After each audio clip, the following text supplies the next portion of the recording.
Այսուհետ ինձ թվում է Անդրանիկ Քոչարյանի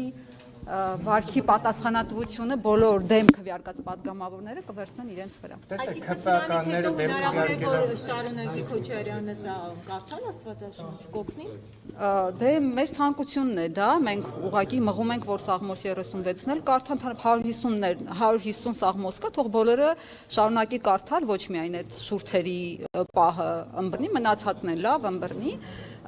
դա է մեր ցանկությունը անկեղծ եւ դրան ենք ուզում մենք տանել։ Ես շատ ուրախ եմ, որ այդ միջադեպը մղել է իսկապես մեր падգամավորներից մեկին Աստվածաշնչին այդքան մոտ գտնվել եւ սկսել Սաղմոսներ անգիրանել, շատ լավ փաստորեն, շատ լավ արդյունք ապահովեց այս միջադեպը падգամավորի համար։ Պատգամավորները մենք ոչ մեկի մուտքը բնականաբար չենք խոչընդոտի եւ նման անօրինական բան երբևէ չենք արել խորհրդարանում եւ չենք անի։ Պարզապես դա հիշեցում է պատգամավորներին։ Տեսեք, եկեք հետևենք միասին, հա, պատգամավորների արձագանքին եւ ռեակցիա։ Պատգամավորների Արդ եկավ Անդրանիկ Քոչարյանը։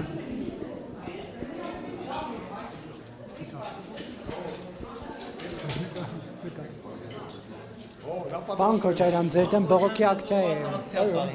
Բայց առաջինը չի, սա երկրորդը։ Առաջինը խափանեցին ամեն։ Բայց սա նաև ոչ է կարդալ Աստվածաշունչը։ Նիստ ալինելու չէ՞։ Չեք պատասխանում ներողություն, պարոն Քոչարյան։ Ձեր սիրելիս հոգևորականը խնդրել է։ Մենք պահանջում ենք, որ դուք Մենք ահաղում անեք իրանց դուք ձեր տեղը խոսեք։ Ինչ ձայն լսեց ես։ Լավ դեմքը տեսնեմ, գեղեցիկ դեմքը։ Չէ, այդքան հղում մի արեք։ Հղում մի արեք, դուք ձեր տեղը խոսեք։